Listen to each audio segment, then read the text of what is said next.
కేంద్ర విధానాలకు వ్యతిరేకంగా కార్మిక సంఘాల భారత్ బంద్ కొనసాగుతోంది. ఈ సమ్మెలో కార్మికులు, ఉద్యోగులు, రైతులతో సహా 25 కోట్ల మంది పాల్గొంటున్నారు. కాశ్మీర్ నుంచి కన్యాకుమారి దాకా ఈ బంద్ ప్రభావం కనిపిస్తోంది. తెల్లవారుజాము నుంచే రోడ్డెక్కిన కార్మికులు ఆందోళనలు చేస్తున్నారు. కేంద్రానికి వ్యతిరేకంగా నిరసనలు తెలుపుతున్నారు. తమ డిమాండ్లను పరిష్కరించాలని డిమాండ్ చేస్తున్నారు. ప్రజా రవాణా, ప్రభుత్వ రంగ సంస్థలపై భారత్ బంద్ ఎఫెక్ట్ కనిపిస్తోంది.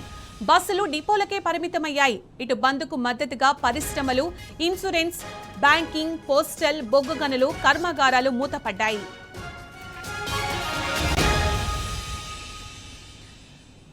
ఇక దీనికి సంబంధించిన పూర్తి సమాచారం మా ప్రతినిధి ఉదయ్ అందిస్తారు. ఉదయ్, కేంద్ర విధానాలకు వ్యతిరేకంగా కార్మిక సంఘాల భారత్ బంద్ కొనసాగుతున్న నేపథ్యంలో సమ్మెలో కార్మికులు, ఉద్యోగులు, రైతులతో సహా దాదాపు 25 కోట్ల మంది పాల్గొంటున్నట్టు తెలుస్తుంది. అప్డేట్స్ ఏంటి దీనికి సంబంధించి?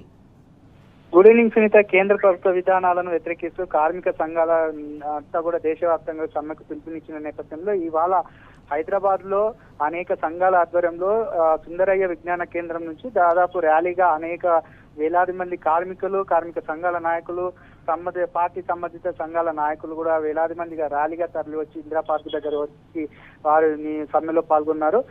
బ్యాంకింగ్, బీమా, మైనింగ్, నిర్మాణ రంగాల్లో పనిచేస్తున్న దాదాపు దేశవ్యాప్తంగా 25 కోట్ల మంది పైగా కార్మికులు ఈ బంద్ లో పాల్గొన్నారు. కార్మిక సంఘాల తెలుసుకున్న నేపథ్యంలో కార్మికులను కేంద్ర ప్రభుత్వం నిండా ముంచి వేస్తున్న తరుణంలో కూడా కార్మికులందరూ కూడా ఏకతాటిపై ముందుకు వెళ్లాల్సిన అవసరం ఇప్పుడు ప్రత్యేకంగా ఉందని కూడా వారు చెప్తున్న పరిస్థితి కనిపిస్తా ఉంది. ఇప్పటికే అనేక సంస్థల్లో కూడా పనిచేస్తున్న ఉద్యోగులకు 3 నెలల నుంచి కూడా వేతనాలు ఇవ్వకుండా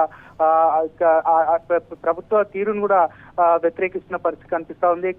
కేంద్ర ప్రభుత్వం మమ్మల్ని విధుల్లోకి తీసుకొని పర్మనెంట్ చేస్తామని చెప్తున్నప్పటికీ కూడా దాదాపు ఇప్పటికీ అనేక సార్లు చెప్పి కూడా ఇప్పుడు మాకు సంబంధం లేదు, కేవలం అది రాష్ట్ర ప్రభుత్వానికి సంబంధం అని చెప్పేసి ఒకరి మీద ఒకరు వేసుకుంటున్నారని చెప్పేసి అటు హెల్త్ డిపార్ట్మెంట్ లో పనిచేస్తున్న కార్మికులు కూడా ఉదయం చెప్తున్న పరిస్థితి కనిపిస్తా ఉంది. కేంద్ర ప్రభుత్వం కార్మిక, రైతు, ప్రజా వ్యతిరేక విధానాల వల్ల కార్మిక సంఘాలతో కూడిన సమాఖ్య ఒక ప్రకటనలో కూడా తెలిపిన నేపథ్యంలో గత వార్షిక సదస్సులను కూడా నిర్వహించడం లేదని చెప్పింది. 4 లేబర్ కోడ్లను అమలు చేయడం ద్వారా కార్మిక వర్గాన్ని కూడా ప్రభుత్వాలకు, యాజమాన్యానికి బానిసలుగా మార్చే ప్రయత్నం చేస్తుందని చెప్పేసి ఈ ప్రయత్నాన్ని తిప్పికొట్టేందుకు ఇవాళ దేశవ్యాప్తంగా కూడా కార్మిక సమ్మెను కూడా నిర్వహిస్తున్నట్టు వారు చెప్తున్న పరిస్థితి కనిపిస్తా ఉంది.